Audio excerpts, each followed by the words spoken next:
मेरे देश के किसान भाइयों को मेरा प्यार भरा नमस्कार। आज हम बात करने वाले हैं किसान मानधन योजना की।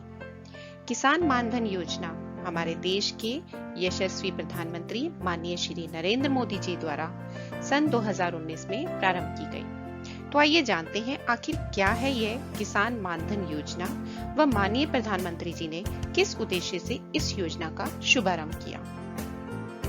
प्रधानमंत्री किसान मानधन योजना छोटे और मार्जिनल किसानों के लिए एक बहुत ही अच्छी पेंशन स्कीम है, जिसे हम आज विस्तार से इसके बारे में हम जानेंगे।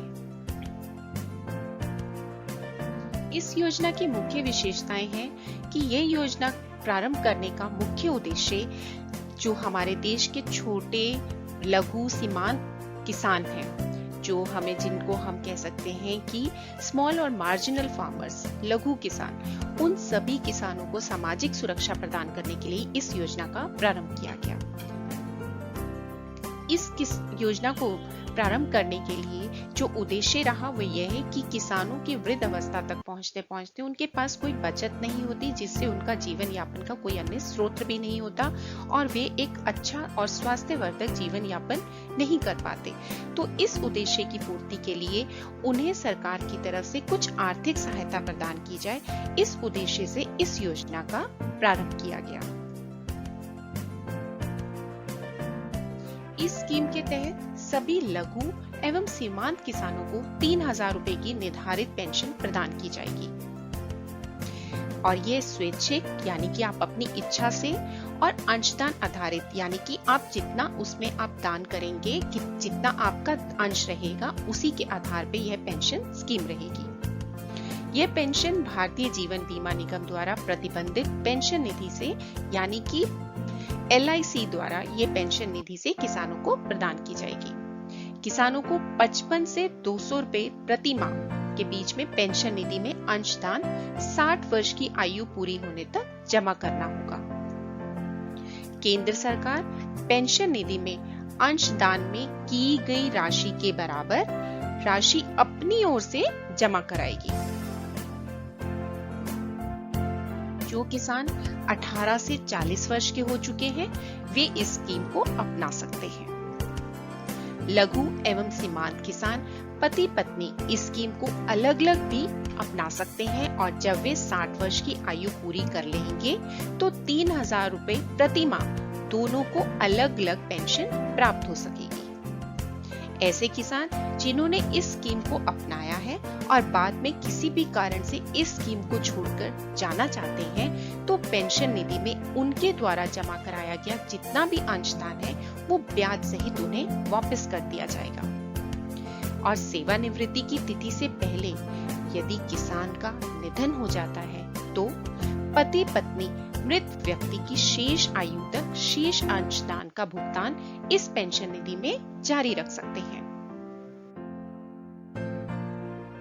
और सेवानिवृत्ति की तिथि के बाद किसान की मृत्यु हो जाने की दशा में यदि पति पत्नी इस स्कीम को जारी ना भी रखना चाहें तो किसान द्वारा जमा किया गया कुल अंशदान ब्याज सहित उनके आश्रित पति या पत्नी को वापस कर दिया जाएगा। सेवानिवृत्ति की तिथि से पहले किसान की मृत्यु हो जाने की दशा में यदि पति पत्नी नहीं हो तो ऐसी स्थिति में सारा धन ब्याज सहित कुल अंशदान नामिती यानी कि नॉमिनी को दे दिया जाएगा।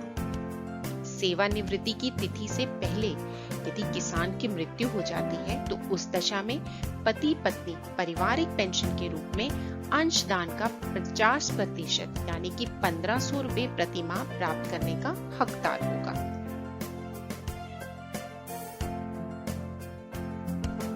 यदि किसान PM किसान स्कीम का लाभ भोगी है तो वैसी स्थिति में उसे सीधे PM किसान वाले बैंक खाते में भी अपना यह धन प्राप्त किया जा सकता है।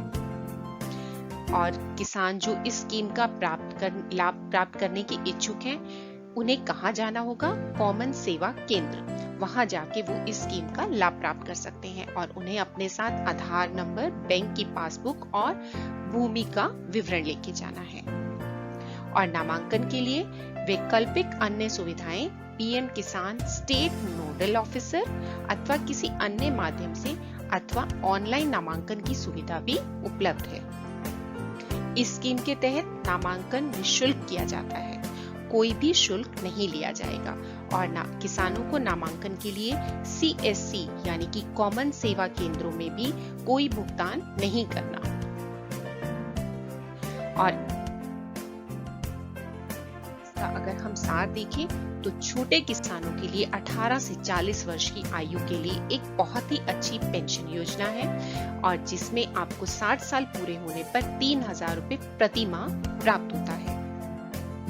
और इसके लिए हमें जो डॉक्यूमेंट्स चाहिए, Aadhaar card, mobile number, age certificate, income certificate और खसरा जमीन, अपनी जमीन की पूरी डिटेल, आई कार्ड और हमारे जमीन का हिसाब, फार्म यार्ड और 2 पासपोर्ट साइज की फोटोग्राफ और सेविंग बैंक अकाउंट।